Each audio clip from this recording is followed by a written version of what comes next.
So, I'm going to record this live stream. Okay, sorry it's a bit fuzzy. That's probably my internal microphone is not very good, but I'll try and be clear-ish.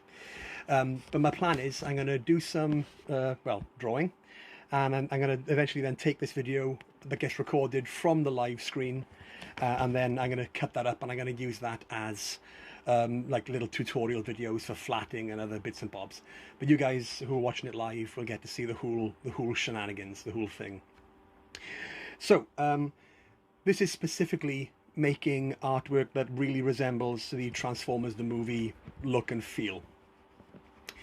So there's a very distinctive look to replicate in that film.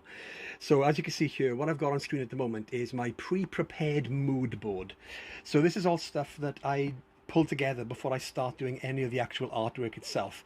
And this is stuff that I know that I'm going to include in that bit of art. So I know that I'm going to recreate a scene where from the draft where Rails is coming in with reinforcements to save the day. Chris McFeely did a really kind of quick pulled together version of this with the model sheets, and that looked really good. And I thought, okay, I'm going to try and do something along those lines, but beef that up a little bit. So the things I wanted to kind of include in this, I know that I'm going to do the usual thing where with animated films, your backgrounds that don't move are all nice and painterly, and anything that's supposed to be moving is generally cell drawn and doesn't have much detail on it there. So I'm going to keep the background painted, but then all the foreground stuff like the grass and the rocks and so on that the train is passing, that will be cell shaded. So I've got some reference material here for that. You can see on the reference material there are some speed lines along the floor, so we're going to try and put some of that stuff in there as well. I've got the wonderful Mr. Pirrie and the wonderful Mr. Turnbull, their joint effort to make the characters designed for Rails. I'm going to be putting Rails in there. Of course, I need the character design to work from, so I've got that there as reference. There's also going to be some Decepticon explosions on this thing as well. So I've got some explosion reference. That's what the explosions look like in the film. So I'm going to put some of that into the actual artwork also. And also, Rails does travel on lasers at some point. So he becomes a train, then he becomes a train, like a bullet train that doesn't travel on rails, it travels on lasers.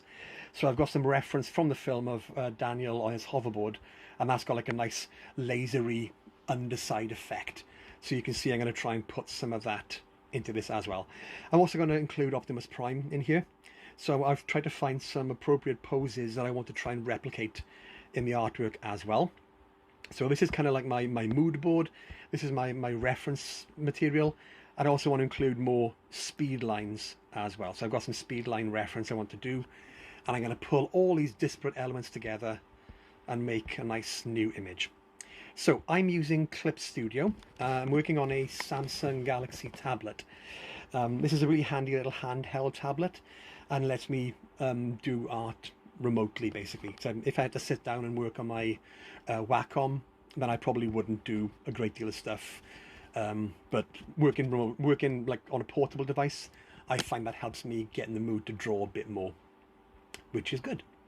So I'm going to go to my file menu, and we're going to go to create a new document. I'm going to keep this as A4 for the time being, just because if I make it too big on this machine, it will start to lag quite bad. So I'm just going to keep this as an A4 size document. I've got my A4 size presets already in here. I'm going to make it landscape rather than portrait, although you can obviously flip between the two if you wanted to. And using the A4 format will just work nicely. So that's no other reason for it beyond that. So I've got my two tabs open. I've got the mood board on one tab, and I've got my new illustration on the other. So the first thing I'm going to do on the new illustration is just map out a quick backdrop. So I've got my palettes down the side, on the left hand side here. I've got my layers palette. You can see I've got my blank piece of paper, so to speak, as my bottom layer. And then the first layer above that is going to be my sky layer. So if I double click that, I'll name this sky.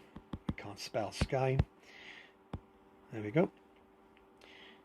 So I'm just going to double click my colour palette here. I'm going to pick a nice skyish colour. So I've got a nice light blue there. I've got my airbrush tool. I'm going to go to my airbrush tool sizes. I'm going to pick a nice big airbrush size for this. Then I've got my airbrush set to be very soft, and it's not like a completely dense brush, so it will be a bit of see-throughness on there. But you can see how I can just quickly draw this blue sky there. Again, this will be refined later. This is literally just something to work from in the meantime. And based on how the look of the Transformers the movie film was, this sky will obviously end up having like clouds and stuff splashed over the background anyway. So I could just fill this with this one particular color, but if I use the airbrush tool, that's pretty straightforward. I'm going to make a new layer on top of that, and I'll call this one Mountains. And you can see on the mood board there are some painted kind of like style mountains here I want to try and like emulate. So I'm not going to use the airbrush for this. For this one I'm going to use the brush tool. And in Clip Studio, when you select the brush tool, you've got a couple of different types of brushes that you can use. So I've got watercolor brushes, thick paint brushes, India ink or realistic brushes. And under the thick paint option, I've got a gouache brush. I think I'm not sure if I'm saying that right. Gouache. Someone will probably correct me anyway, but I've got that type of brush. All the brushes that I've got downloaded here are from a set called Friendon. I'll find a link and put that in the description at some point. But the Friendon brushes, you can buy them. They're really cheap. Gouache. There we go. Thanks, Ed. Yeah, so you can buy these Friendon brushes quite cheap, and they give you loads of different brushes, loads of different like pencil style, ink style, realistic paint style, and they're an absolute godsend. They really work well. So I'm going to use the let's see which one should I use. I'm just going to use the regular gouache brush, and size wise, I'm going to keep that to about, let's start off with 100. And then quite a thick amount of paint, quite a dense amount of paint, and yeah, that should work fine. So I've got my mountain layer selected, as you can see. Oh, and then if I select the greyish mountain colour, I'm just going to do a real basic to start with, because this all gets refined later. There we go.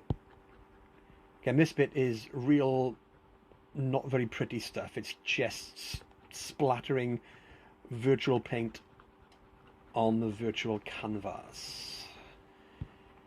And the good thing with this, it works like real paint does. So Clip Studio, that's where it's got the edge over Photoshop. Photoshop is just an absolutely cracking image editing tool. You can make any image be anything in Photoshop. It's absolutely brilliant. Photoshop, you can draw like this in it, and it's really good for that. But I find Clip Studio is just a slightly more instinctive tool, and it handles emulation of realistic materials a little bit better. So if you're trying to draw using a virtual pencil in Clip, it just feels more like a real pencil, and it merges paint in a more realistic style as well. Doesn't mean to say you can't do this in Photoshop. You absolutely can, and Photoshop is much better than Clip when it comes to other image editing options.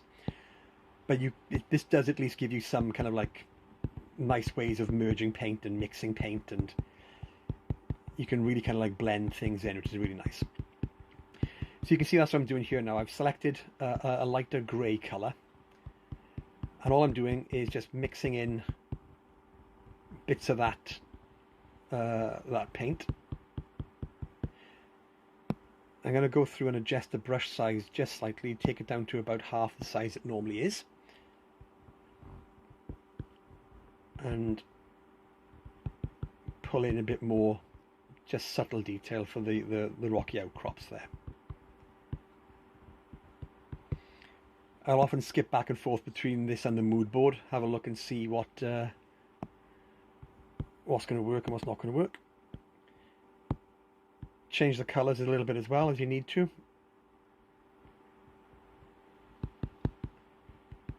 And then, as you can see, this is sort of emulating that look reasonably well. It's not exact, but you can get away with a lot of stuff. And hopefully at the end of this, people will be staring at the foreground more so than the background.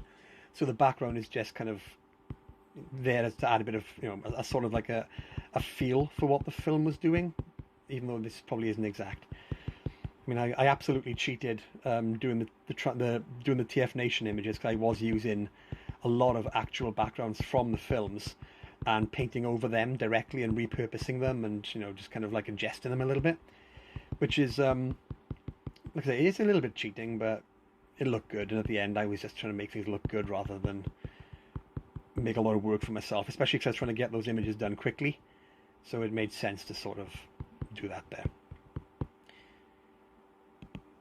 So I'm not going to spend too long on this bit of it, but I want to try and do just enough to give a hint of this sort of mountainish backdrop there.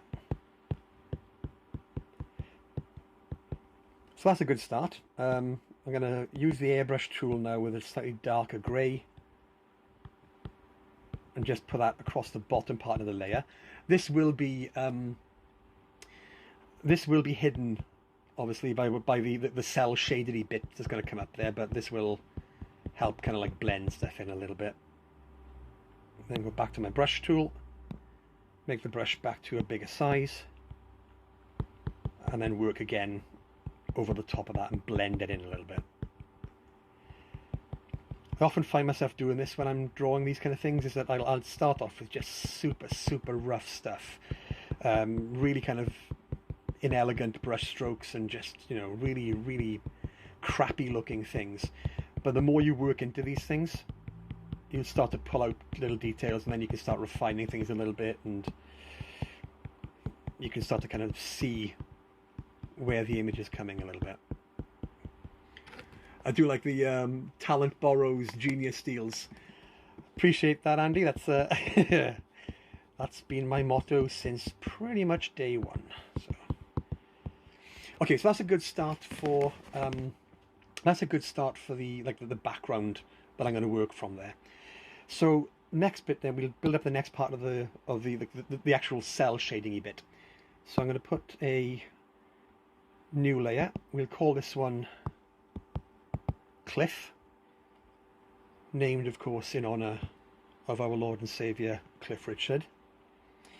You can see on the mood board we're going to try and make some cliffs that look a little bit like this. So we've got this sort of area here. So as you can see with these now, they don't have the same level of paint detail. It's to kind of see that the actual ink on here is not black ink.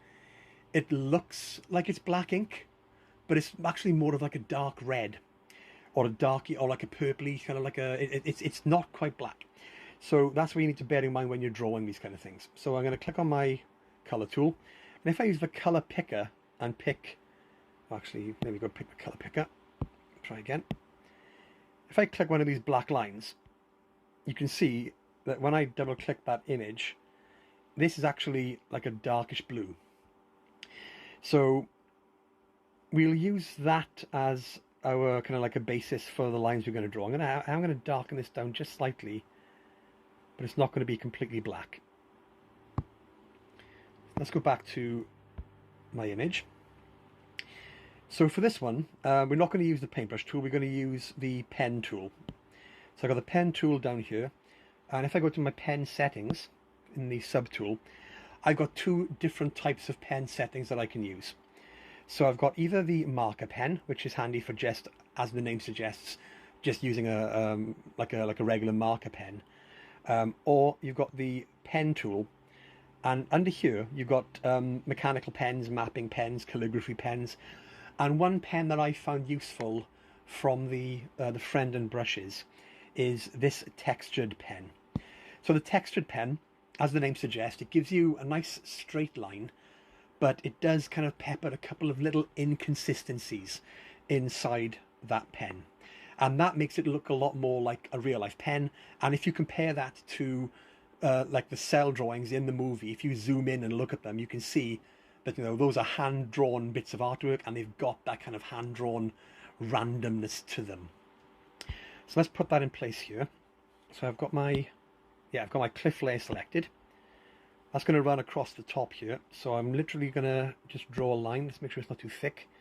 I'll start off with, let's try a line weight of 7. Let's see what that looks like.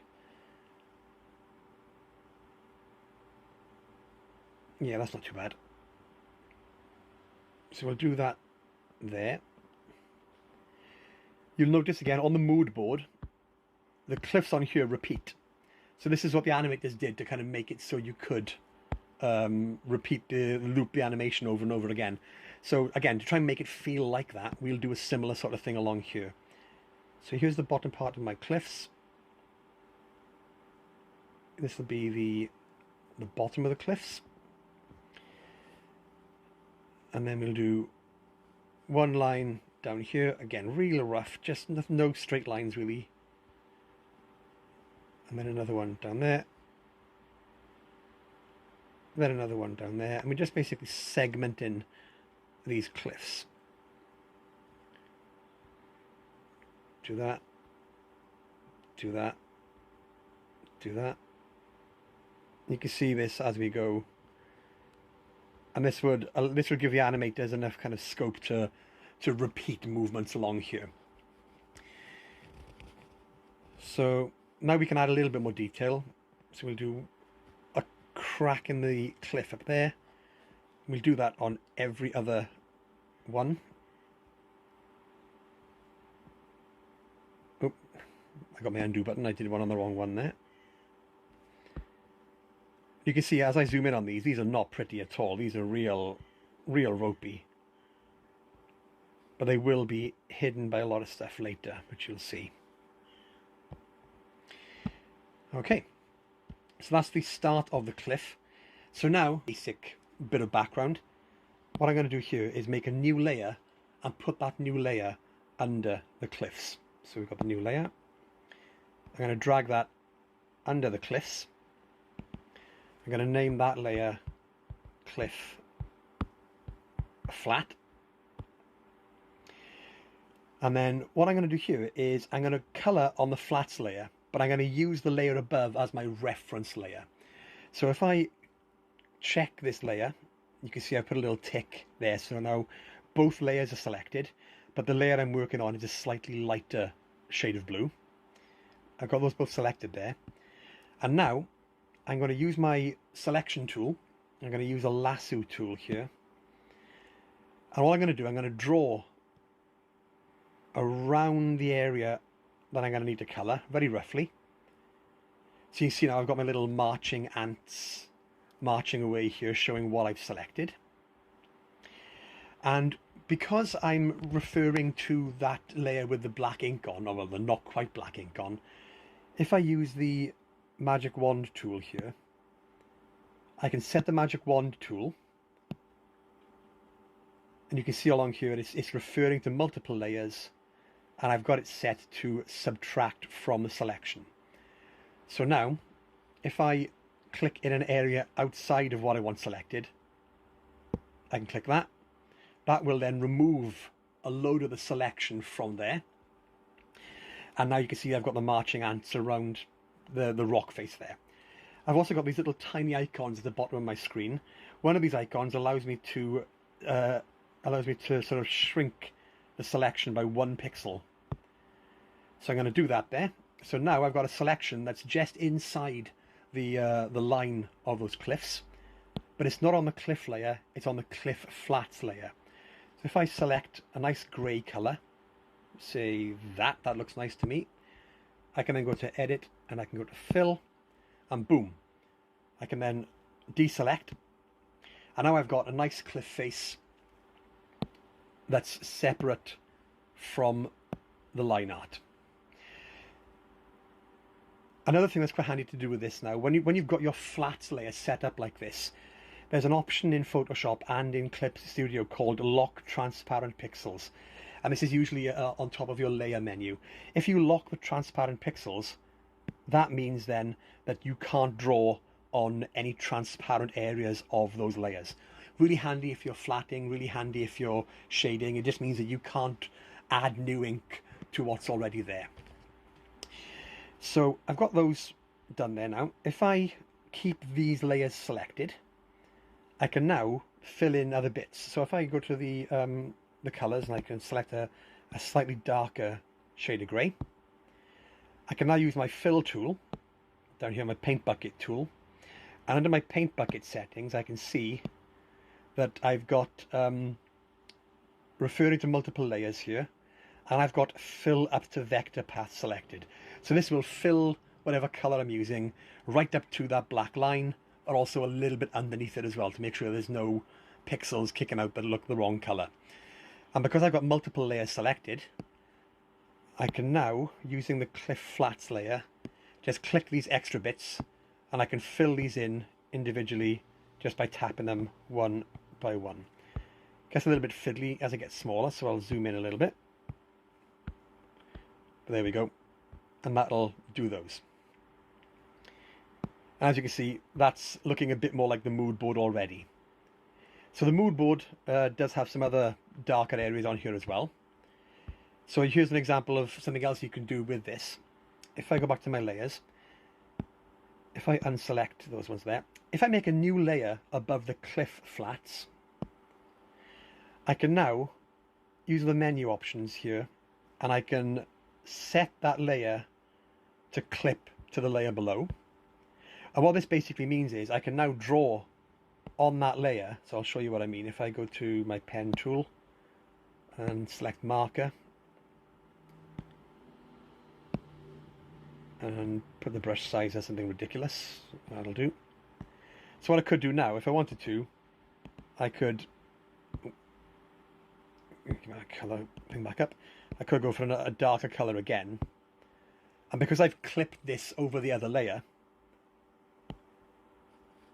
I could actually draw over this completely and it wouldn't go outside the boundaries. So that can be quite useful. So what I'll do with this one is I've got this layer now, I'll call this Cliff Shading.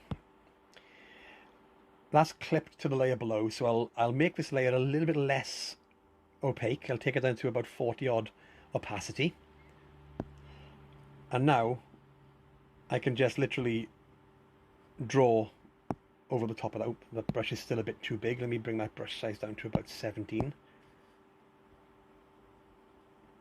That's a bit too small. Let's try again. Let's try 40. Go on. So I can go in and I can add little bits of extra shading if I wanted to.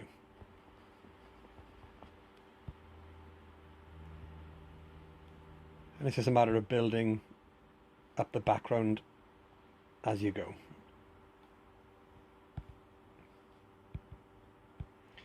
So that'll work for that. At this point, you'll probably find that now you've got a couple of different layers kicking about already.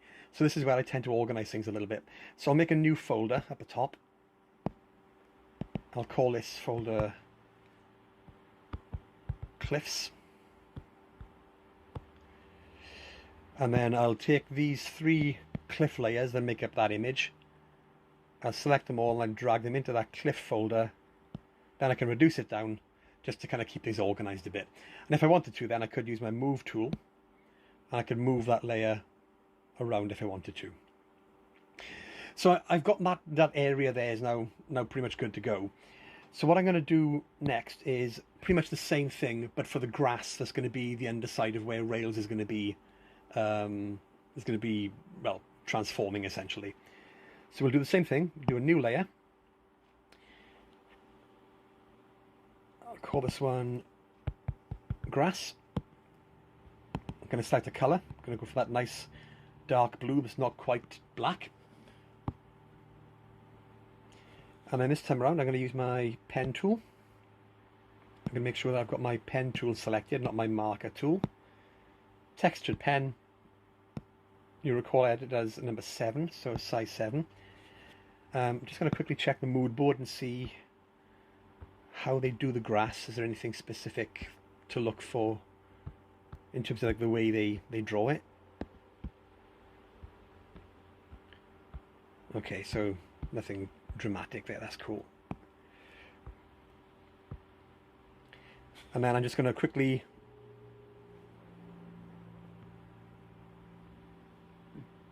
draw some rough grassy sort of effects.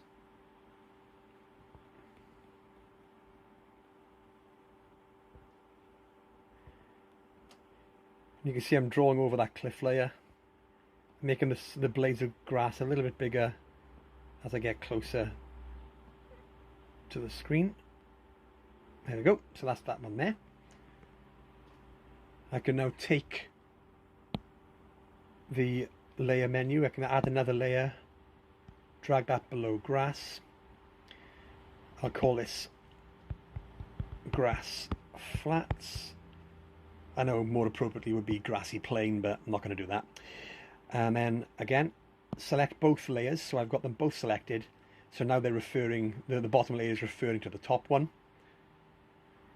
I can dive into my mood board. I'll use my picker tool. I'll pick that nice luscious green. And let's see if this works. I'm not sure how nice it'll give me a line, but I can fill that area there. If I zoom in, let's see how well that's done it. Oh, that's done that pretty well. That's nice. Okay, that's cool. No one's going to be zoomed in that close to it, so I don't have to be completely spot on. So that's the grass zoomed in. You can see on the mood board as well, there's this kind of like shading on the grass. So we'll try and emulate a little bit of that. So to do that, I'll put another layer above the grass. I'll call that layer grass shades. I'm going to use my menu button. I will use my layer settings. I'll clip that to the layer below, so now that I can't draw on anything other than the grass, which is, you know, useful. And then I'm going to use my lasso tool, and I'm going to, oh, that's done. I'm going to write pig's ear to that. Let me undo that again. Just going to quickly draw a rough shape over there. So now, if I go back to my mood board, I can select my color picker again, grab that dark green for the shadows, and then fill that there. Excuse me. So right away you can see we're getting some of that grassy look in there now, so that'll do for that. So I'm going to come back and refine a bit more of this later, but that's the grass area, and same as before, I'll make a new folder, call this one grass, select the grass layers and organize them into that. Okay, so now it's time to get some characters in there. We've got the rough background. It's not like spot on, but it's good enough. And now it's time to actually get some characters drawn. So I'm going to go back to my color picker. I'm going to go back to my let's pick a nice easy to see color. Pick a nice, oh, maybe I'll do a red to start with, just so I know where I am.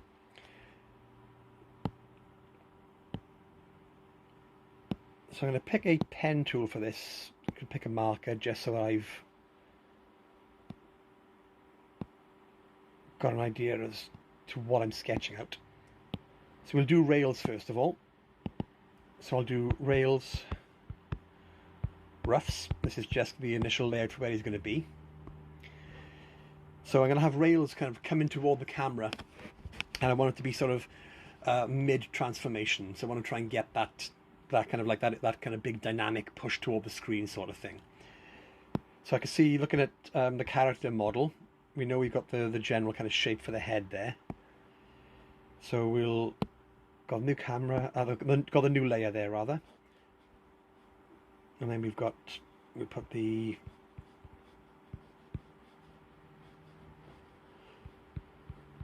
that'll be the rough kind of like start of the head. And the underside of the mouth there.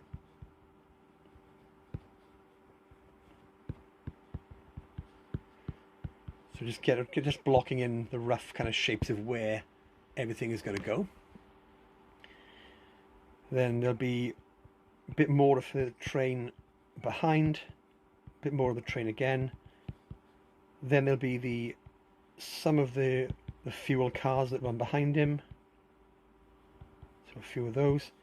And then there'll be the flatbed trucks behind that, and behind that, and behind that. So that's a good start for the blocking. That's still probably a little bit too small, so I can use my transform tool. We'll scale this up a little bit.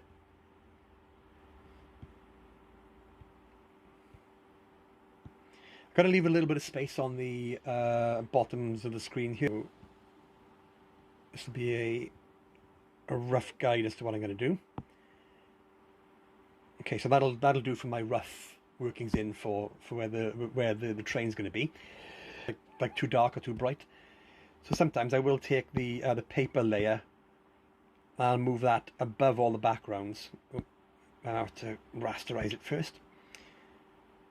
I'll move the paper layer above everything else and make it semi-transparent, just so you've got the background a little bit blocked out. Okay, so let's make a new layer above the roughs. We'll call this rails lines. Again, back to my blue, get that not quite black but dark blue. Change my pen, make sure that the pen is actually a textured pen.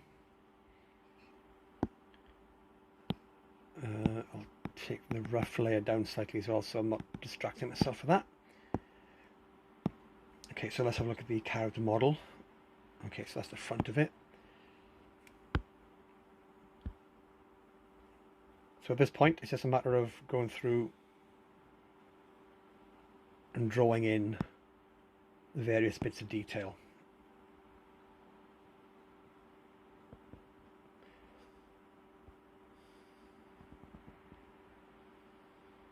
When you zoom in on these lines, they look incredibly rough.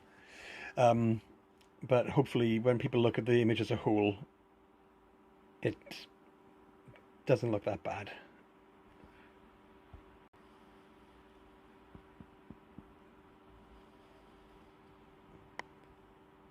So if you look at the Sunbow stuff originally, if you look at that in any great detail, some of the lines on that are really not that great.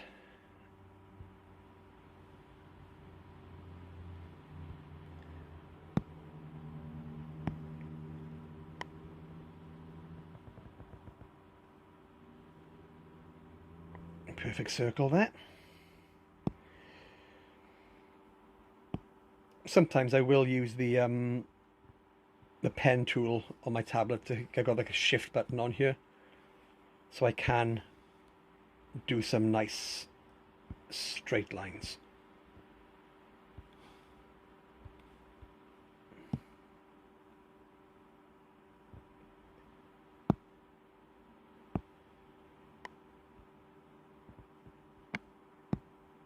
So at this point you can see it's just a matter of skipping back and forth between everything.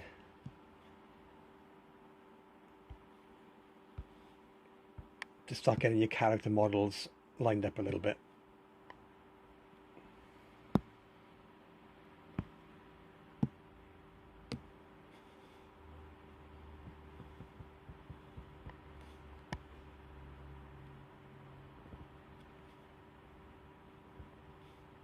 And I kind of mix it up a little bit. I put some nice straight lines in there. But I will do some hand-drawn straight lines as well. That way it kind of still keeps it feeling quite manual. but also adds a little bit of, preciseness as well if you've got some nice straight lines.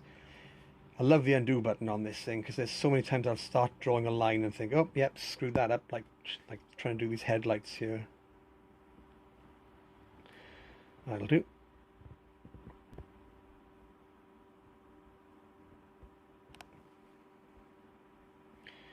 Okay, so that's a decent enough stab for the very, very beginning part of the train. So we'll do a line off there. And the counterpart on the other side, very, very slight. If you look at individual frames, oftentimes they'll be really quite ropey in spots.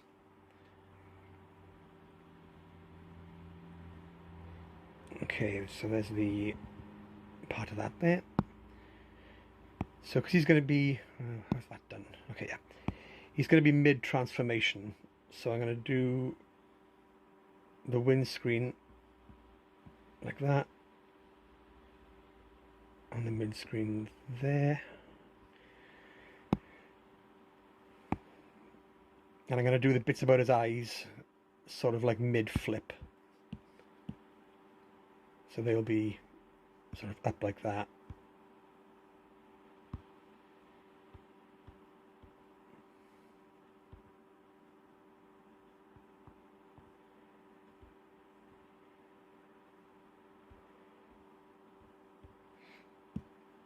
A lot of this is sort of like guesswork, but when you've drawn Transformers a fair bit, you sort of like get a feel for where things are sort of going to go.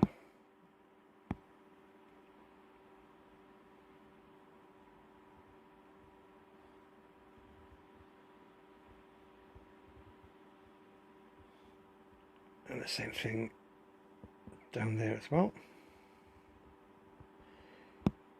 And again, keep flipping back so I got an idea for the character model where things are going to be.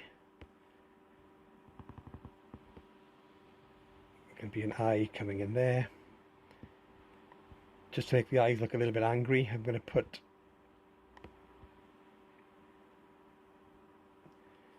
some bits like that. Oops, drawn over the windscreen there. Let's try that again.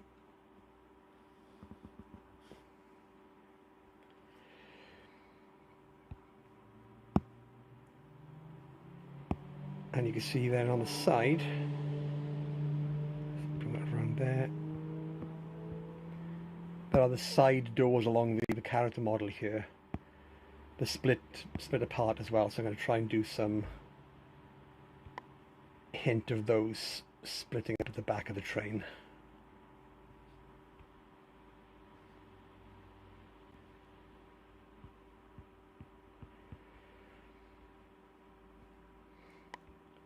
We can add some effects onto this anyway when we get to the effects stage, and that will allow us to see a bit more of the transformation.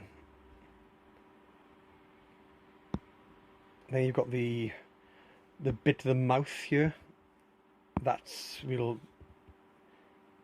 add that coming in here as well.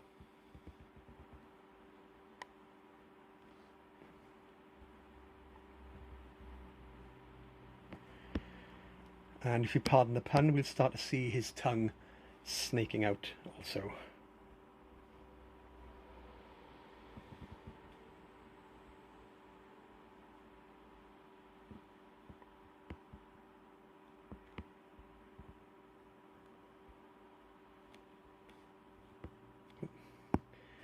And again, that undo button is paying for itself.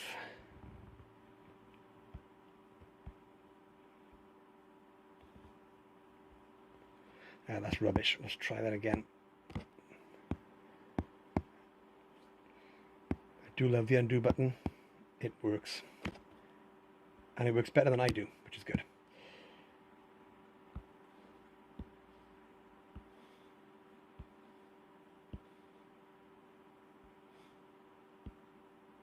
Okay.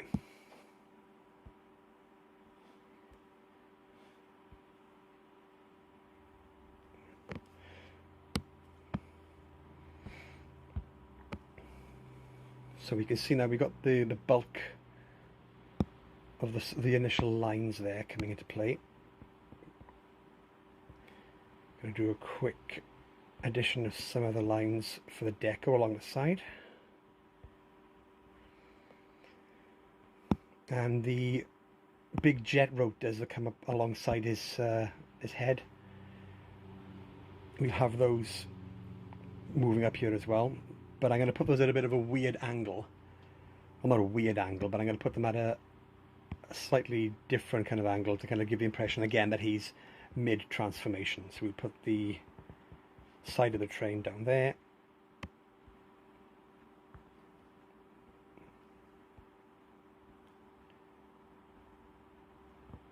And then put these pylons in place.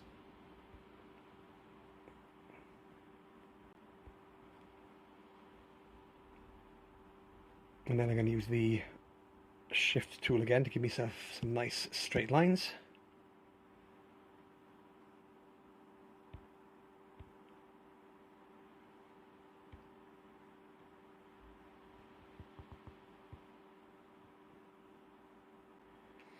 Oh, that didn't quite work.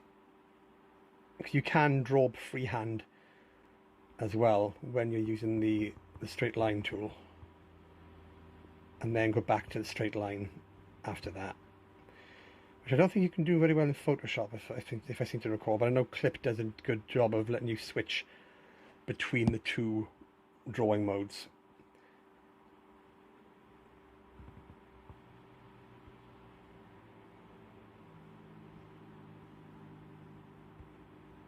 Okay.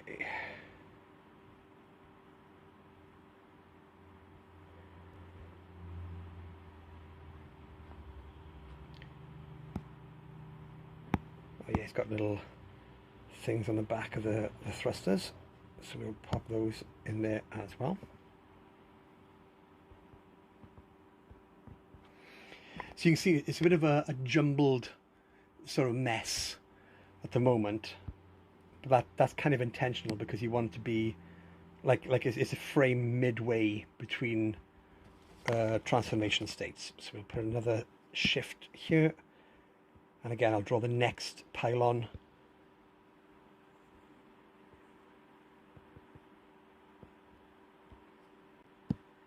But that one also is going to be at a bit of a strange angle compared to the rest of this train.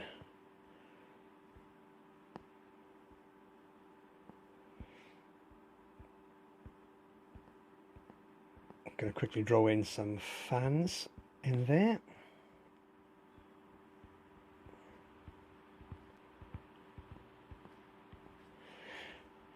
Okay, so then we're on to the slightly easier bits now. So we've got the rest of the train at the back. Again, for this, if this is part of Sunbow, when they were doing the film, you'll notice if you look at like when Devastator is fighting or anything that is happening, the detail will be very crisp. The detail does scale back quite significantly. So again, I'm going to do a bit of that here.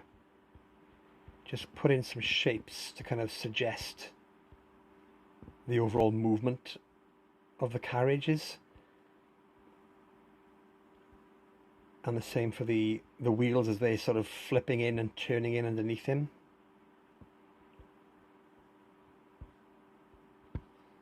Where are the windows on this bad boy? Oh yeah, they're across there. Right.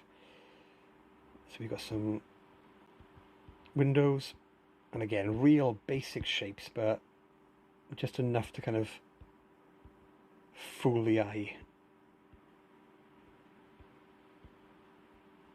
Okay, there we go. And then we're onto the fuel cars then, which roll around the back of the character model. So some nice rounded shapes just across the back, getting smaller as we go. As I'm drawing these as well, when you're drawing the fuel in the cars, you want to leave a little gap between the fuel and the actual edge of the glass to kind of give the impression that there's like a barrier between the glass and the fuel. And again, just a couple of quick details to show the fuel sloshing around in there. the tops of the cars have the little wheels on them, so we'll add those in just briefly. And add another line just to make it look like it's more of a tube. And then again, just adding these extra lines at the bottom to give the impression of where the wheels will be turning in. And adding very rough inklings of where the support beams would be for the cars themselves. A lot of this is going to be hidden behind energy blasts and things anyway, so I'm not too worried about there being a ton of detail on these bits. Sometimes though you can add some stuff in there.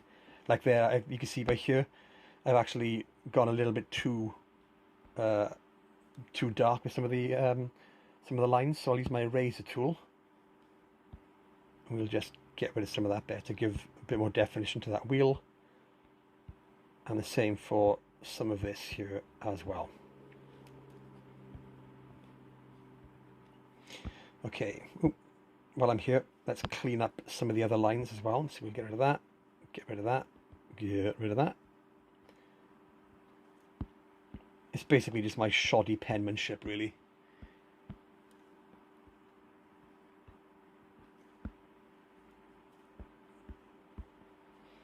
But again, if you're going to spend a long time on this, you could, I could really clean this up a lot more. But for what this is, this will work fine. Let's skip back to my pen tool.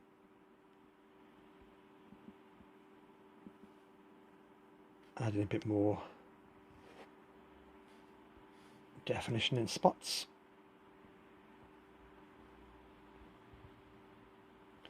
Put some segments on the tongue. And then move on to doing the flat cars then. So we'll do one there, one there, one there.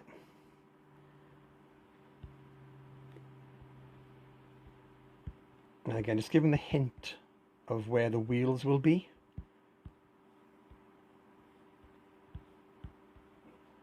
But that will be hidden by some nice energy effects as well.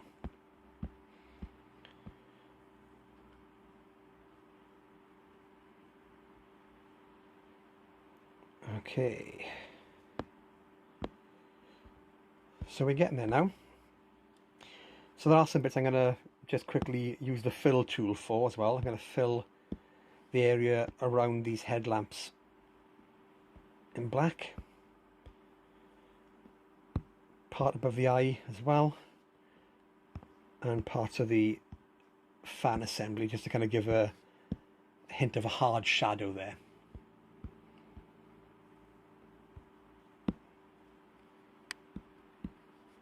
Okay. One thing you should always do as well is save and save often. I've not saved for an hour, so I'm just going to go ahead and save that. Excuse me. So if I go ahead now and remove my rough layer, just hide that, you can see we're already getting into a state where it's starting to take shape. So as I did before, we're now going to put a flat layer on this. So I'm going to put a new layer underneath my lines. I'm going to select the lines layer as well, so they're both selected. I'm going to use my lasso tool. I'm going to draw roughly around the area I want to flat, which in this case is going to be rails. I'm going to use my magic wand tool, which is set to only remove rather than add. So I'm going to remove the areas I don't want. So that gives me a nice outline around rails. Going to then invert that, or not invert, I'm going to then, sorry, not invert, and I'm going to then reduce that selection by 1 pixel so it's right into the black lines. And rails is, in this mode, primarily this kind of like this greyish, bluish kind of colour with some other hints there. So we'll use that, this kind of like greyish, bluish colour. And then fill. And now we've got those filled areas to play with. So again, I'm going to mark this layer as lock transparent pixels. I'm not going to color anything else. Again, I've got the lines selected, So I've got the two layers selected now. So when they're like that, I can now use my paintbrush tool, my paint bucket tool, and I can start filling in other bits. So we've got the windows, so we'll do the windscreen there. I think we use the same for the headlights. No, the headlights are like a light yellow. So we'll go for a lighter yellow. We'll do headlight, headlight, headlight. And then we've got some orange for the other areas. So we've got this orangey colour. So we'll do click, click, click, click, click, click.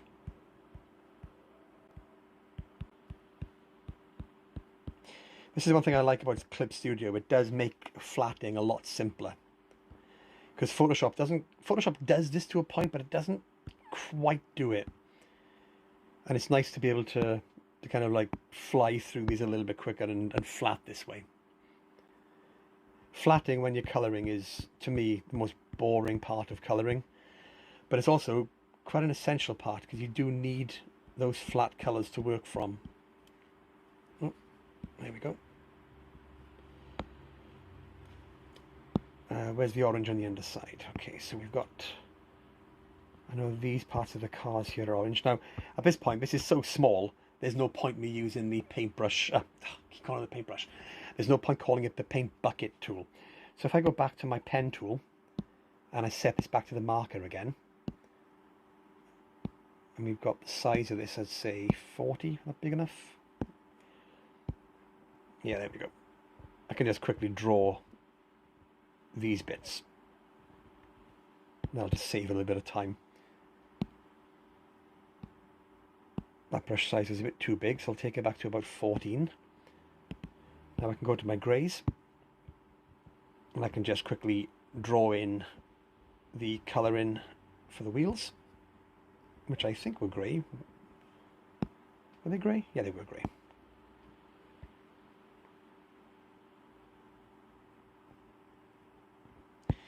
And then the other bits we need to do are just some of the detailing on the train itself.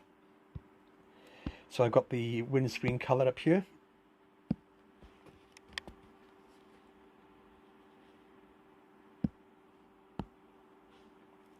And we've got some windows by there, so that's big enough to use the paint bucket tool, so we'll do that. Not on that side. And then we've got window, window, window, window, window. The cars that have the fuel also have that blue look to them, so we'll do the same for that. We'll just fill those in, and then we'll use that nice lurid kind of like nasty greenish colour. Yeah, we'll use that then for the fuel.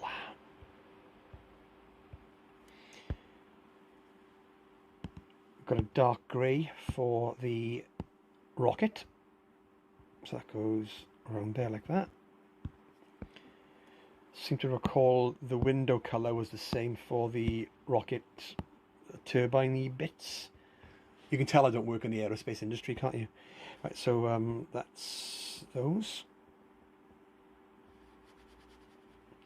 And you'll often see I do mix up how I flat. I'll use the paint bucket tool, I'll use the brush tool, I will bounce between them. The underside of the train is a kind of a greyish colour as well, so we'll whack those in there. Bum, bum, bum, bum, bum, bum.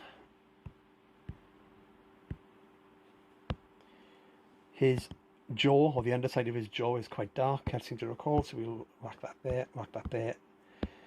His tongue is more silvery. So for this one, I can just go to my brush tool, pick a nice big size for that, and I could then do that. Science, man. Okay, so yeah, I like planes with their long sticky out bits to make them fly. Anyway, yes, that engineering degree is paying for itself. Right, so I'm gonna use the yellow for the stripe along the side.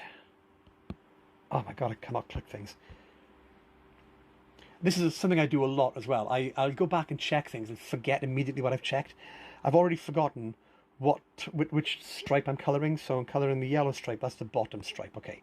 So that goes that one, that one, that one, that one, that one, and that one. And then the other stripe was like a light orange. So we'll grab a light orange, and that'll be that one, that one, that one, that one.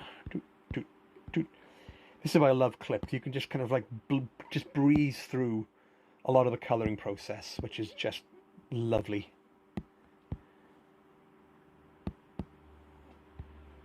Okay. The front of the train, that's got a different thing on it. Yeah, that's that light blue again. That's a very windscreen colour, so I'll just go ahead and use the same windscreen colour for that one. That's that, that's that, that's that, and that's that. And I think the nose bit is also orange, isn't it? Yes, it's also orange, okay. So we'll go for orange, orange. Orangey glad I didn't make any jokes about the colour orange. Okay. So you can see in the space of like 10 minutes, it's still quite rough. If I turn off the paper layer, you can get a feel for how that's going to look on there. Oh, one thing I've not done is his eyes. So let's go the dark blue, isn't it? Okay, so we've got a deeper blue for the eye. And it's then pretty much white inside. That's cool. Okay. So, we've got the bulk of the train there. That's looking good. Again, I'm going to start organising things a little bit. So I'm going to put a new layer above here. I'm going to call this layer Rails. I'm going to select Rails as lines, Rails as flats, and the roughs. I'm going to drag those into that layer, just to kind of keep things organised a little bit. And then I can do as I did. I'm going to do then as I did with the cliffs, and I'm going to add another layer above the line art. Sorry, no, not line art. I'm going to add another layer above the flats. I'll call this Rails flat. Again, naming in layers is good for just organisational purposes. And then this layer I'll call Rails Shades 1. And I'm going to hold my button down, get my layer options, go to my layer settings, and again clip to layer below. So again, this layer that I've got selected now, this will only affect the flats layer. It won't go outside the boundaries of the flats layer. And I'm also going to move the opacity down to about 50 odd approximately. And this is where we can start putting in some shading. So if I go back to my mood board, you can see I've got all the different elements I want to work from. You can see on some of the characters here how the shading kind of works. You can see it's not like massively intricate at this point. Hot Rod's got a bit more because he's a bit more detailed there. And you've got the shading on the Starscream jet as well. And you can see there's like a light grey along the body of the jet and a dark grey at some other parts of it there. So there's only two major sort of shades that we're going to be using here. So there's a couple of ways you can do this. You can either try and do shading like guesswork with the lasso tool, or you can try and draw it on by hand. So I'll start off doing the lasso tool for the bulk of it and then work backwards and fill in areas with the brush. So I'm on my shading tool here. I'm going to draw just a rough line of what I want to start off with. And put that there, and put that there, and you can see I'm doing like jagged lines along here, because when you get to these jaggedy lines, doing these sort of pointy bits really makes it look like it's sort of like a metal or a hard surface. Do the back of the train first, so I'll come to the front in a bit. So I've got that area there. On my lasso tool, if I go to my settings, I can see my selection mode is set to add. So this means that every time I start drawing with the lasso tool, it'll add to the existing selection. It's not going to start a new selection. It's not going to remove anything. I'm just adding to the existing selection. And that's handy because now I've got that selection that I've already made. But now I can draw the bit about the door here.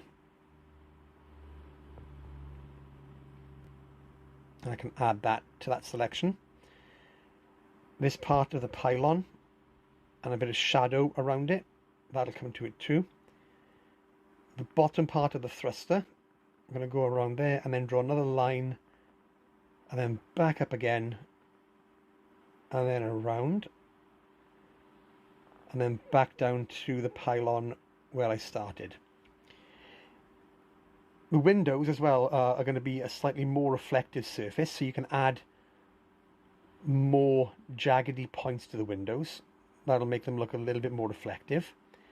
You'll see that on the Sunbow cartoon as well. If you look at Optimus Prime's chest windows, they've got much more in the way of shading in them to make them look more reflective.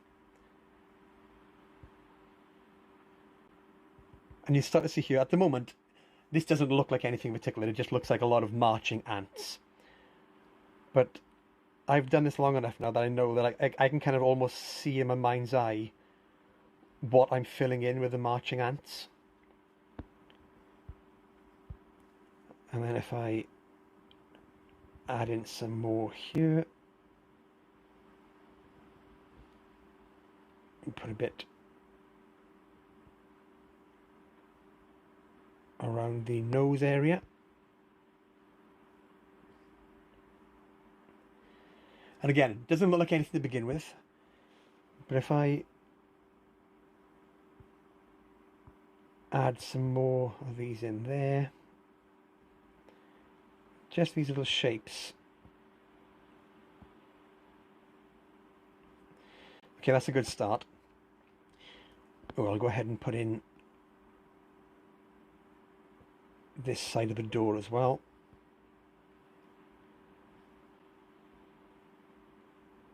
Okay, so now I've got my selections ready to go there. If I just use the fill tool, I can fill that selection with whatever color I want.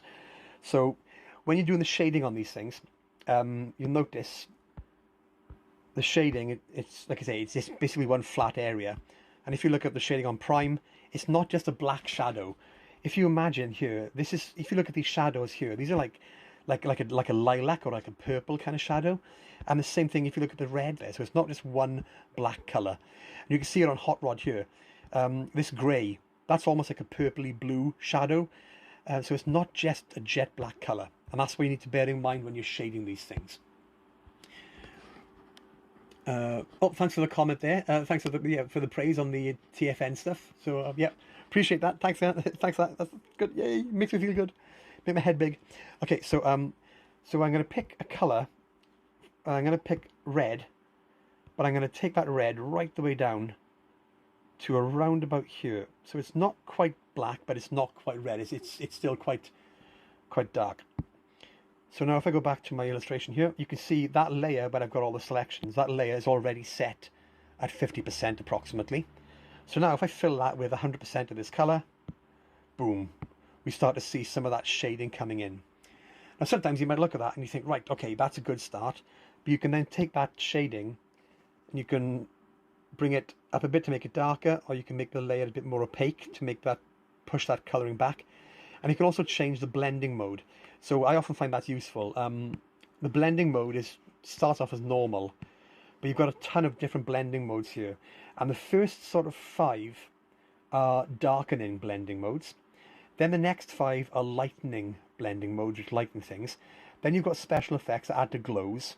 And then you've got like somewhat more esoteric kind of things where you can do like really kind of bizarre, vivid light effects there. So I tend to find that darken or multiply will be quite good for general shading, but Sunbow specifically, if you're trying to make your if you're trying to make this look like the film, you may want to use color burn.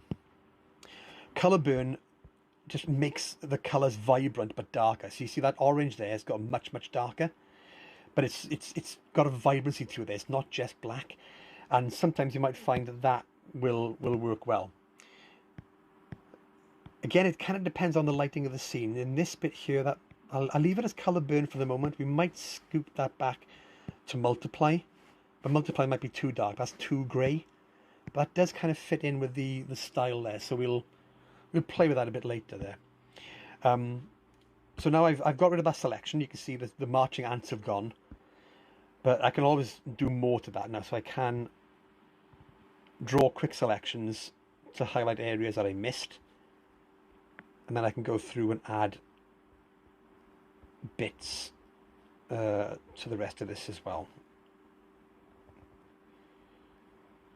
And this is the sort of area where the more time you spend doing these kind of finesse selections and these nice lines, this is where it'll really pay off as you start to kind of build the shading up.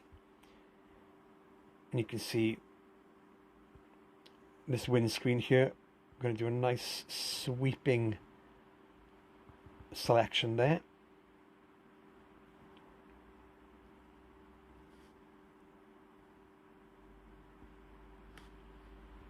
And then a couple more on this side. You can see it's not exactly perfect either, so I can always go back in afterward and add in the odd bit that I've missed. And I've done this my entire career, so it's sort of I've often left unpainted pixels all over the shop. Hey paper bag, what's up? What's up? What's up? What's up? What's up? What's up? What's up? There we go. And now I'm going to go through and do some other shading on the turbines. Add those in there. Add those in there.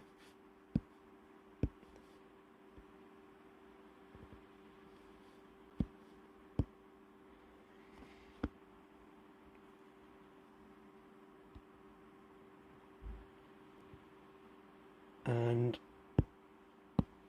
I'll go back now and do a little bit more of the cockpit area. So we'll come around and do that. Swipe to that one, then swipe to that one, then swipe around. Get onto a part of the jaw. And then bring this back around. And just get the underside of the eye as well.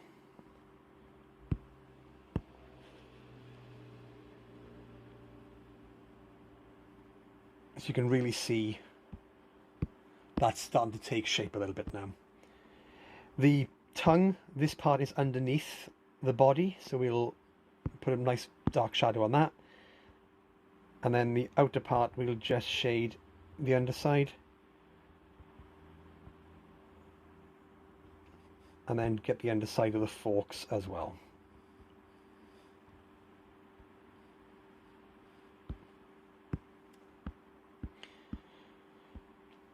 The headlights, we can try and do something a bit more fancy with those. We can not go to the edges of them and then just do this sort of jagged kind of effect.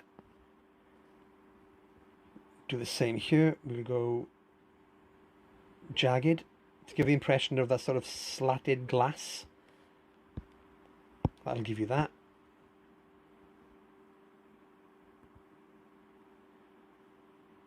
Similar kind of thing for that one.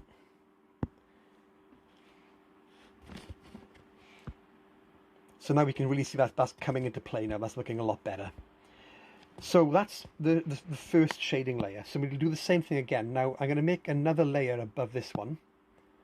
Well, actually, no, let me undo that. If I select my flats layer and then make a new layer again, that layer is automatically clipped to the layer below. And I'll call this one Rails Shades 2. Now the first one is 60% at multiply. We'll call this multiply and we'll set this one at a slightly lower opacity again. And now we can go through and add another layer of generic kind of like shading. And this will give us another sort of blast of darkness underneath that.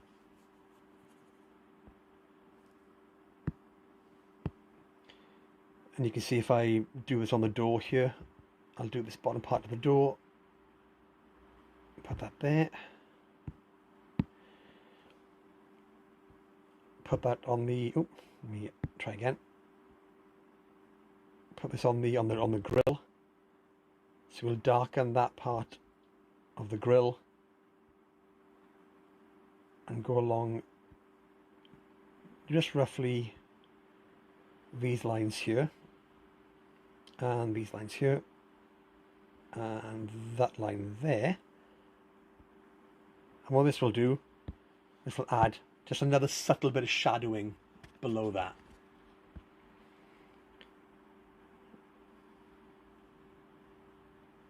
So at this point, it's just kind of like adding more and more shading as you go, and kind of a lot of it's kind of guesswork, but you sort of get a feel for where shadows should go. And if you think about how light works and where light is coming from, you can usually kind of like imagine where exactly things should reflect and where things shouldn't reflect. But the more you look at machinery, the more you look at how light falls on things, this will give you a better idea of where to place your shadows. And the great thing is they're all in different layers anyway. So even if they are on different layers, you know, you can always affect them and change them and mix things up. So don't be too worried about making any mistakes. You can always go back and correct them afterward. So we've got a good amount now of sort of like cell kind of shading on this as it stands. That's a good start there. I'll put a line through here as well. Yeah, that'll work. Okay, so now we've got the shadings in there. We're going to add some of the actual highlights instead. So shocking absolutely no one, the new layer I'm going to do here, I've made a new layer above rails flats. I'm going to move that above the shading, but below the lines. I'll call this one rails highlights. Generally speaking, you only have one highlight layer with these kind of emulation of this kind of effect. Mainly because the in the films they tend to have more layers for shading rather than for actual highlights. Highlights tend to be just the one layer. So we'll do rails highlights. Again, I'm not going to have it completely opaque. I'm going to take it down to about 50 or 60 approximately. And if I look at the mood board, you can see there's not much in the way of actual highlights. It tends to be just the shadows.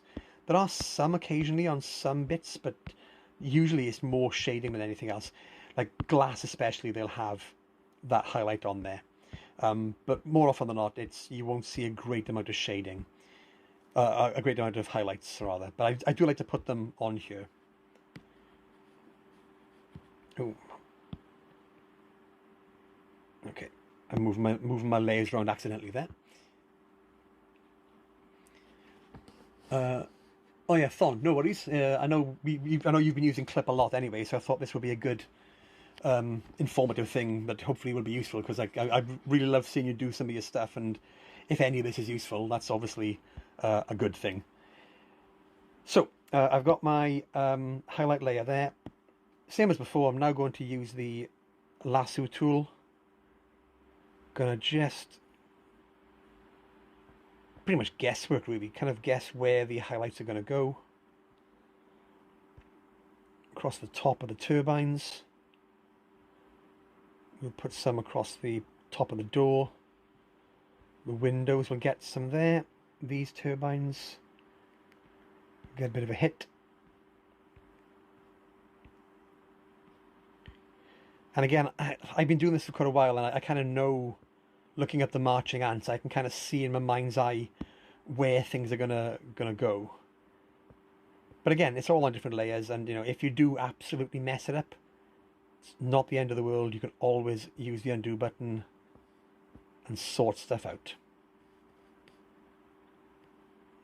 One thing I don't like with Clip is that when you're drawing selections, it puts the selection bar, options bar, underneath where you're drawing, and sometimes it can get in the way of where you're trying to select things. So that's one mark against it. But it's got a lot going for it. It's a lot cheaper than Photoshop. It does a lot of the same stuff.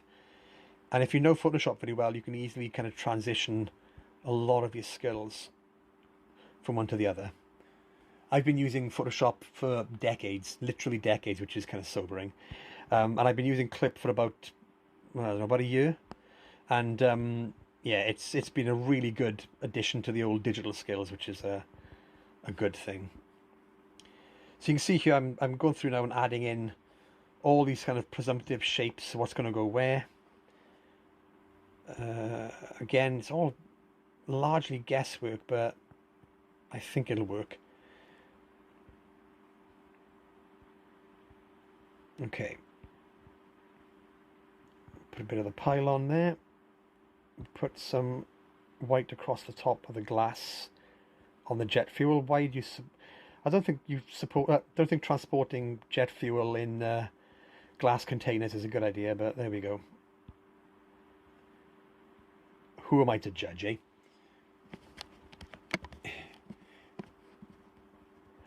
Sorry, Ed, I didn't see what was the directed statement. If there was any offence caused, hell, I probably meant it. Who knows? But I didn't mean to, honestly. I swear. What am I? Okay, there we go. So that's loads of different. Oh yeah, Ed. Yeah, Get Clip. It's really good. It's well worth your time. Photoshop is great. You can do it all in Photoshop, but I must admit, I've been thoroughly converted to Clip. It's really good. I know Turnbull uses I think Procreate, which I've not used, so I let him espouse the thing. Yeah. Well, Andy, what do you reckon about? I've never used Procreate. Is that like just iPad only? Because I don't have an iPad, so I don't know if that's something that's worth looking into or not. But yeah.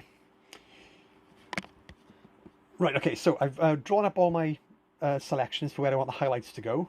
So now let's just hit that fill button and see what it does. Boom. Right. That's a bit too much.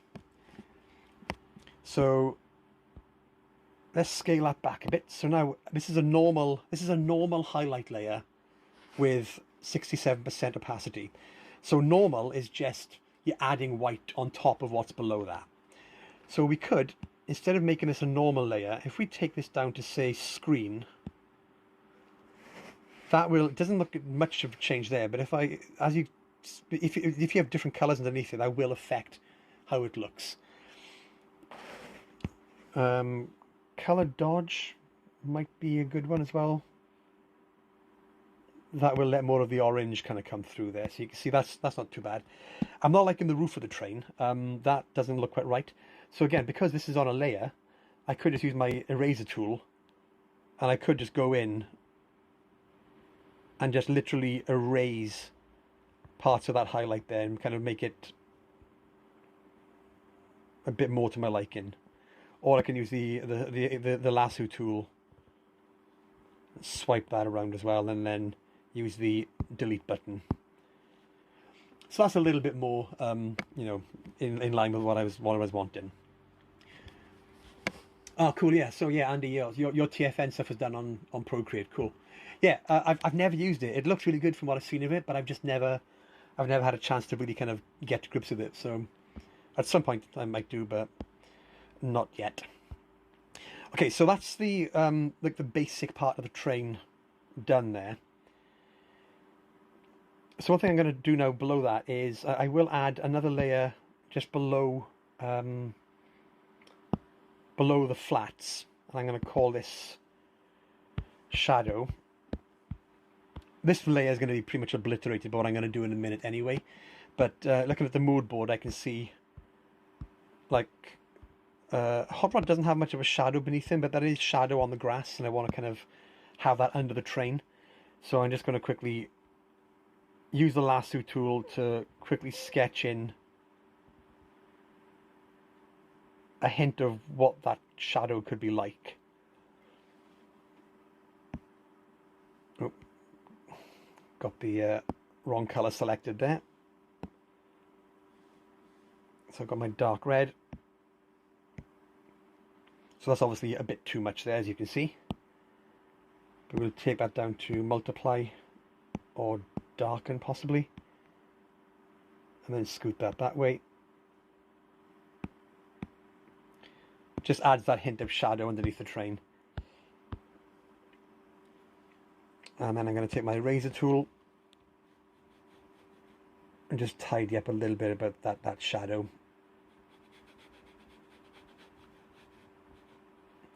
But as I say, what I'm going to do next is probably going to end up obliterating a good chunk of that anyway. So in the script, it does state that this character, when it's in this form, or when it's going from the bullet train into the snake, at that point, it's kind of like riding not on rails but on lasers, which is a cool concept, but also batshit insane. So let me just save this. And now we're going to add in those laser effects underneath here. So again, when I went to my my mood board, that's why I've got the Daniel on the hoverboard thing here, because this laser effect is sort of what I want to pull in underneath the train. So looking at that there, I can see it's kind of that really harsh yellowy laser effect underneath, and then it's got like an orangey glow below it. So let's make a new layer above the shadow but below the flats. So we've got that there. We'll call this lasers. That's fun to say. Okay, so I've got my laser layer. I'm going to use my lasso tool, and at this point we're going to make that a bit bigger. I'm going to start here. Oh, no, I'm not going to start there. That's a silly idea. I'm going to start along here.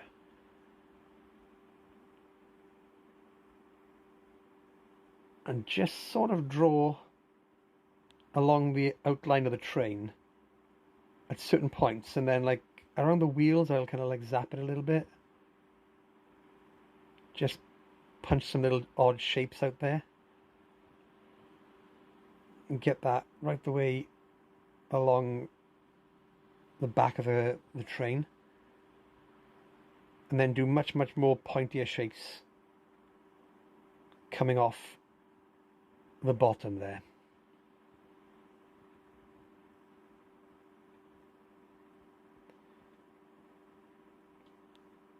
Again, it doesn't have to be perfect because we can go through and change this later on anyway. And then I'll do a bit more here.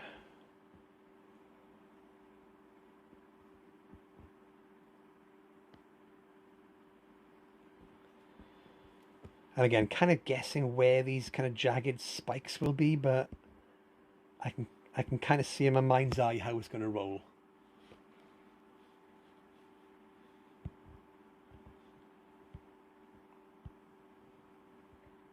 And again, I'm not too worried about meeting the outline of the train because a lot of this is underneath the train, so it's not really going to be seen properly there. And then I'm also going to add in a couple of jaggedy bits shooting off that. Okay, that's a good start. So I've got my idea for where that laser bed of air is going to be in place. So that's going to be a fairly bright yellowish kind of color. So I think that, what color is on the mood board? In fact, let's just use the clipper, the paint thing tool. Okay. Looking at that, it's actually more of like a greenish yellow, which I don't approve of. So I'm going to pull that down into a more of a yellowish yellow. Artistic license there. Okay, so got that. I'm going to now fill that layer with that color. Boom. That's your Zappo. Looks cool, but now we need to get that kind of glow below it. So I'm going to put another layer above that laser. I'm going to call that layer glow. And I'm going to, glow 2? No, just glow. Okay, and then I'm going to set the layer blending mode to add glow. Now I'm going to pick a color. It's going to be this kind of like orange color. I've got my spray paint tool. Need a nice decent sized brush. Say, it's already on 250, so that should be okay. And let's see how this works. If I do a quick, oh, that's way too much. Too much. We undo that. We bring this down to about 100. And we'll also bring the glow layer down to about 70 opacity. and then start to kind of fill around that lasery effect there.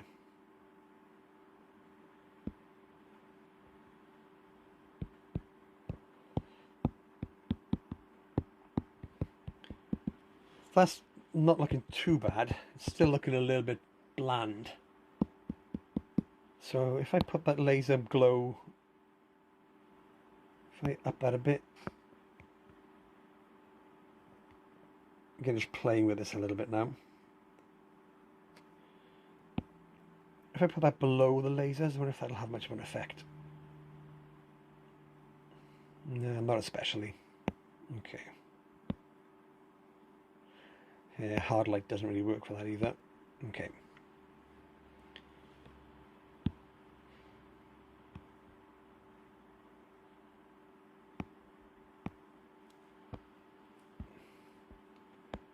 So that's him blasting on that laser bed there. Now to kind of amp it up a little bit, we can put another layer above the line art. So we'll put another layer above the line art in that thing. We call this one Glow 2. Again, set that to add glow.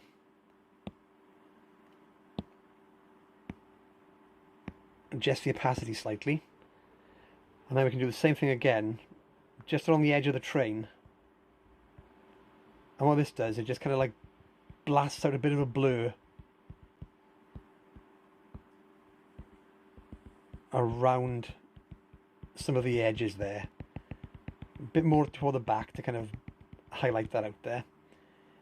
And that'll give that extra kind of glow. Just looks a little bit more, just gives it a bit more punch to it. Again, in motion, this particular thing would be so quick anyway, you really wouldn't see much about it. But that'll do for a nice sort of, a bit of a glow that is traveling on this kind of like rail of lasers. Whoops. Okay.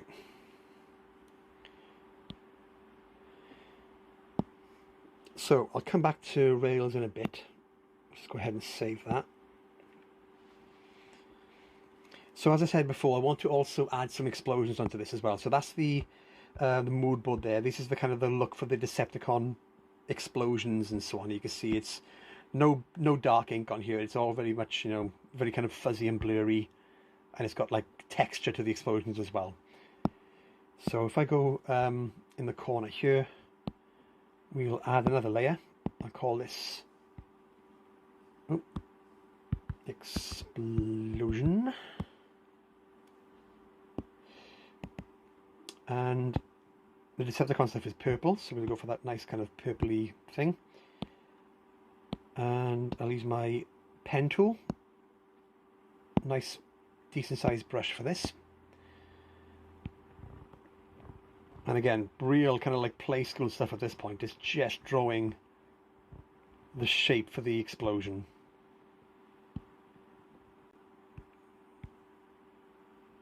So that's that one there. And we'll do another one just in the corner here.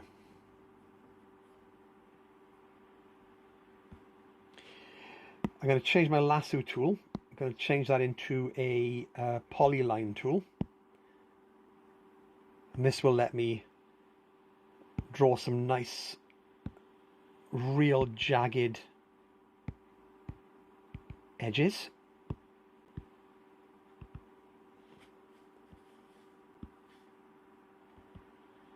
Oh, that one was too jagged.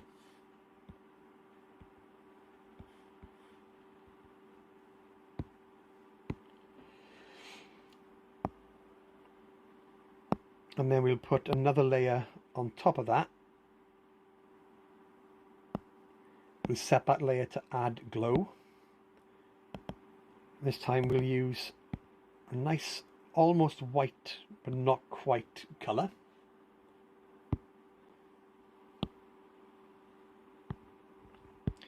And then use the spray button, using the spray can, I can start to kind of like build up that explosion there. So it's got that sort of that kind of texture that the actual explosions have in the film.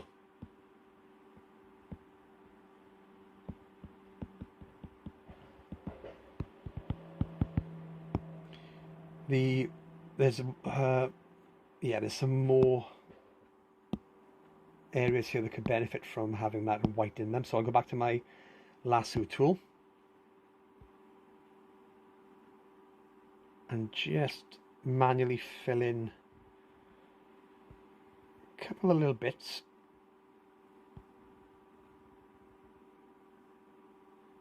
Like that. And all it does, it just adds a bit more of a kind of like a manually drawn kind of look to those spikes. Yeah, we can add some laser blasts in after. I might do that later on. I'm not really sure about that one yet. Okay.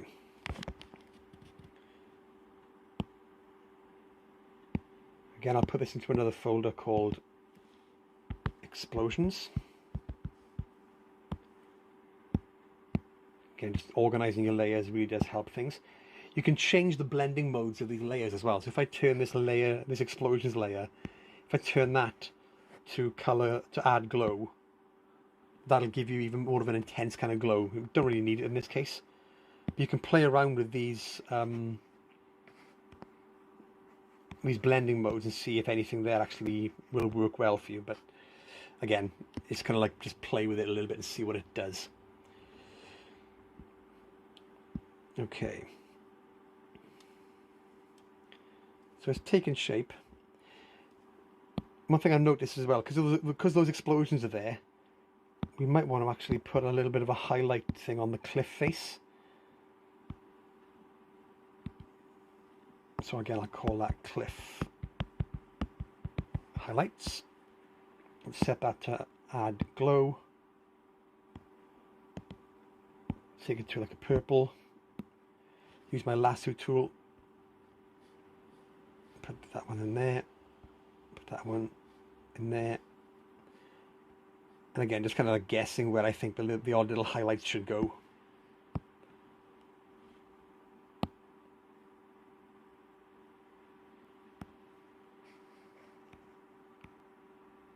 And just adjusting the opacity to get it to fit. Okay, so let's get in there now. We start to look like something, which is quite good.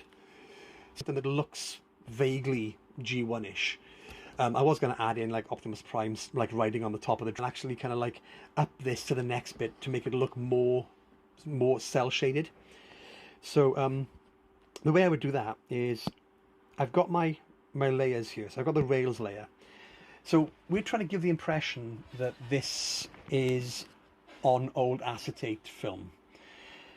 So if I highlight this layer and then I get my menu there and I duplicate that folder, where are we? Duplicate folder, or duplicate layer in this case. So now I've got two rails layers. I'm going to make that layer, that new one, I'm going to just merge that layer. So now I've got a copy of Rails just kind of like by himself that's all rendered and all put together. Oh, in fact, before I do that, let me undo that.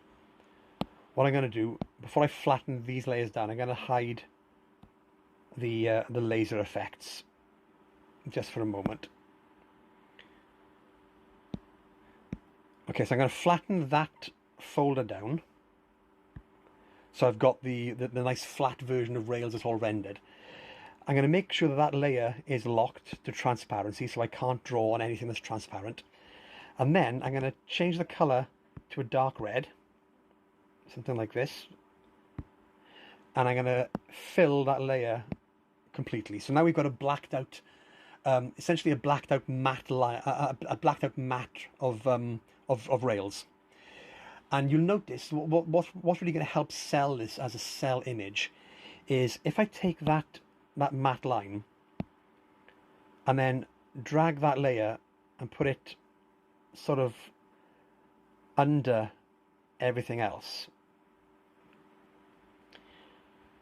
If I then make sure that it's not locked to transparency, I can use my filters and I can add a Gaussian blur to it. So if I add a Gaussian blur, probably 9 I think will probably be okay. If I then zoom in, you'll notice what this does, it's real subtle, but it does add a slight kind of like hazy drop shadow. So if I now move that layer, just offset it a little bit, like that, and then pull the opacity right the way down, all that does is, you can see it's really subtle, but it does work. It adds this sort of haze just along the underside of the line art, and that haze makes it look like old cell art, where the cell is just slightly above the background and it's projecting its own shadow. You can see if I move it slightly, there we go. Real subtle, but it adds that nice haze along the top, and that does mean then it gives you the impression that it is actually like above the actual background there. So that'll work quite nicely on that.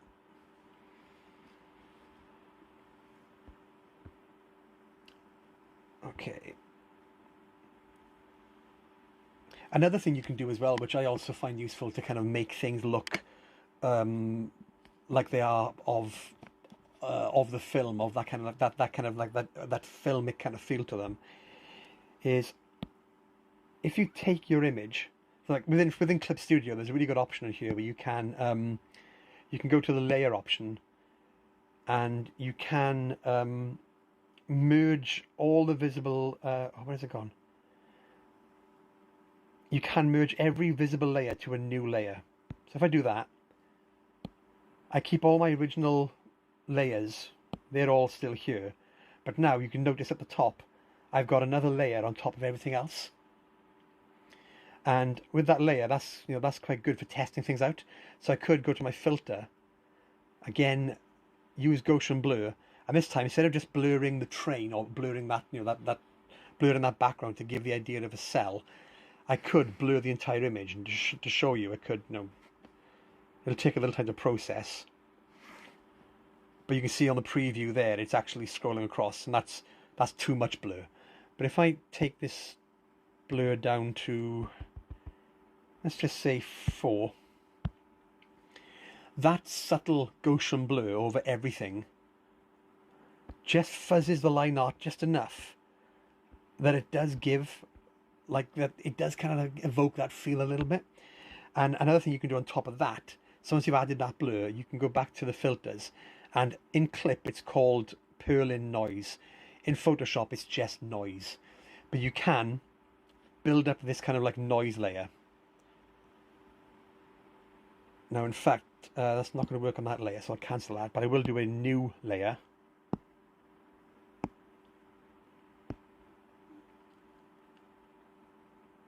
Put the scale of this noise right the way down so it's very dotty. Something like that. Yeah, that'll do. Click OK. And then change the blending mode of that to be like color burn, or, well, no, color burn is way too much. Overlay is pretty good. Or possibly screen, I think. Yeah, screen's too much. If we go to overlay, and then again, bring the opacity of that right the way down. Only like 10 or 15, maybe not even that. But just adding that hint of noise. That also goes a long way to kind of like fuzzing up the image and making it feel of that kind of era. At this point, you can also add other layers on top of that. So I could go to layers, and I could add correction layers. Correction layers are the same as adjustment layers in Photoshop. So basically, it's a layer that doesn't do anything by itself, but it does affect the layers below it without damaging those layers. So I could go to like a color correction or a color balance layer, and I could add a bit more red and pull a bit of yellow in there, And this, again, it just kind of like fades the colors a little bit. It just adds that bit of texture to it, and just lets you make it feel more of, of the 80s. And you can see there, if I zoom in now, you got the slightly fuzzed lines. You got a bit of noise over it there to give that kind of texture to it, and you've got the fuzz from the cell over the top as well. And doing this sort of thing is what sells the artwork as being of that, of that time. One thing I wanted to do as well, which I haven't done on this bit, was to add speed lines, because again, from the mood board, there's speed lines on there I'd like to quite incorporate. And again, this is something that Clip does really well that Photoshop doesn't do too well at the moment, as far as I know. But there are some dedicated ways of doing speed lines directly within Clip. So if I find it on here, I think it's down here somewhere. Yeah, here we go. It's called Figure. There's a couple of different tools under Figure, but one of these tools is you got direct, you got stream, and you got saturated line.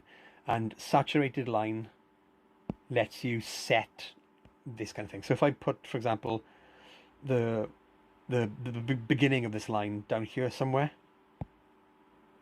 I can draw just a rough circle or something like that. And that will automatically put speed lines in for me. If I then go to, where is it on here? It's called the operation, I think it's called. I can use the operation area of that layer and then change how much gap there is between these lines. So I think that's adding a lot more, so I can make the gap bigger. You can just change all these different settings.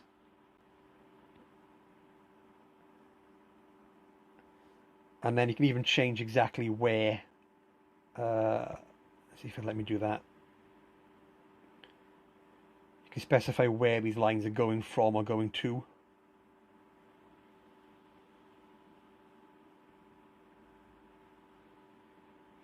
Okay, that's pretty cool. So I got some speed lines there for that. So I don't want those lines to be going over the train line art there. So what I'll do instead, if I come off that, what we're going to do now is add a mask to that particular layer there. So if I use my lasso tool, I'm just going to quickly draw around parts of this, like that. And then I go to layer, layer mask, and I'll mask the selection. And that will hide those speed lines that are going into that there. Some of these speed lines on the grass are black. On the mood board, they are white. So what I could do here is, I think this will work. If I highlight these lines, oh, that didn't quite do it. Ooh, there we go. If I take that and then I go to, I think it's edit. There is a way to actually invert the color.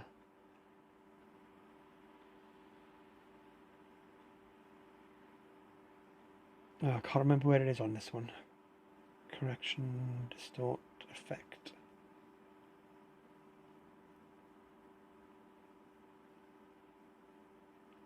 Where is that now?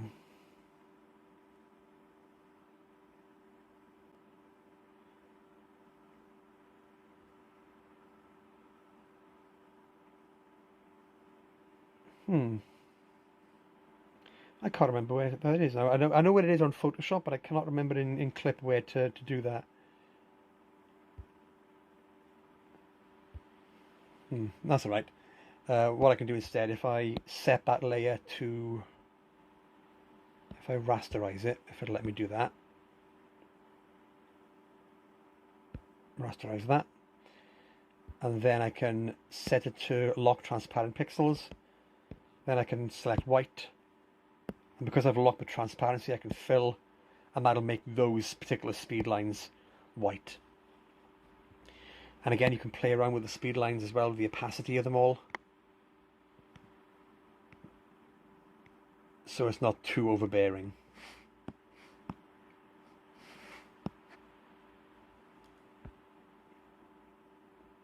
So yeah, so that's a good start there. Didn't quite get as much done as I wanted to on this. I was hoping to get a little bit more done on there, to add some clouds and to kind of add a couple more characters on there and everything.